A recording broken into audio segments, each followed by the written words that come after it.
Brown, lots of brown. Hideous. However, have you ever wondered why these motorway gantries and signposts are painted brown? What do you mean, no? Have you ever even seen them? They're located on a 5.5-mile stretch of the M1 between junctions 28 and 29A, and I'm not entirely sure they were worth the effort. Let's discuss. Putting aside the brownness for a moment, we need to establish why these gantries and signs exist in the first place. It's the year 2012 and you're a National Highways type sat about coming up with schemes to justify your position and, more importantly, funding. But who wants to build an actual road? That's far too much work. However, there is a way, another smart motorway project. Having completed some expensive widening works on the M1 but a few years prior, it was decided to dig it all up again and convert it to a smart motorway, in particular the M1 between junctions 28 and 35A.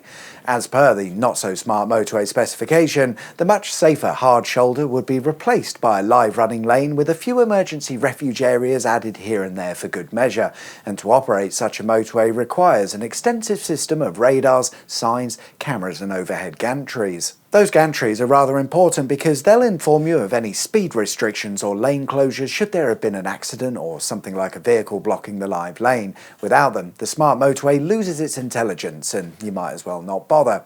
But hey, it wasn't the National Highway's first rodeo. They'd already done smart motorway upgrades elsewhere, so they can just get on with making a 6-month job a 4-year job and then job will be jobbed. Not so fast. There's no danger of that with National Highways. I mean, oh no, it's the National Trust. You're telling me you want to put some massive motorway infrastructure on a motorway that's been in place for well over 50 years? I don't think you've realised where you are, mate. This is Hardwick Hall, a huge country estate and mansion that dates back to the 1500s, and the M1 runs right through the middle of the estate, separating it into 2 sections. And today it's all owned by the National Trust, who will do anything to protect our countryside, centuries of heritage and turnover of £700 million a year. You might now be wondering, how did the M1 end up here in the first place? But that's easy to answer. It was built in the late 1960s, and road planners gave zero fucks. And whilst they do try to do the same today, organisations like the National Trust tend to dig their heels in. To be fair to those 1960s road people, when building the M1, they realised that they were constructing it through several historic sites and conservation areas, so the motorway was built into cuttings wherever possible with minimal road furniture, including no streetlights, to minimise its visual impact on the surrounding area.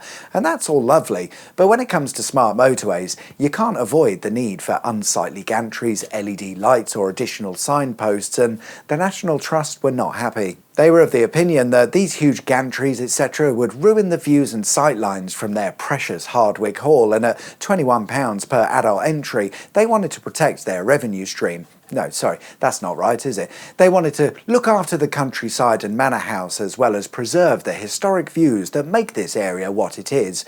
So they had a chat with National Highways and together they came up with a compromise. Brown. Painted all brown. That's all this is. It's painted brown to hide it, not from the motorist perspective, but from the viewpoints at Hardwick Hall. And it's probably worth mentioning that some other historic sites along the same stretch of M1 were hugely in favour of the brown as well, because they all shared the same concerns as the National Trust. Did it cost more? Yes. Did the National Trust contribute? No. Will it require constant repainting and maintenance? Probably not, actually. The paint is supposedly designed to last for over 20 years, but then it would have been installed by the lowest bidder, so... With all that said and done, has the brown made any difference? Well, I've come to Hardwick Hall. Yes, I paid the £21 to get in, but we're going to find out. First step, find a viewpoint. Here is one, and yep, to be fair, I can't see the M1 or its gantries at all. Probably because they're over that way. Okay, trying again, and you know what? I can't see any motorway gantries, therefore we must conclude that they're a resounding success. And amazingly, the brown paint has made the M1 and all of the traffic on it completely invisible too. It's like they're not even there and it's the 1500s. I'm not sure it was worth the effort. What do you think? Thanks very much for watching. I hope you liked the video, the idea for which came from Thomas in the Auto Shenanigans Facebook group, so if you thought it was shit, blame him. And coincidentally, that's the shade of brown they used to paint the gantries. Like and subscribe if you haven't already, and I'll see you guys soon. Take care. Bye-bye.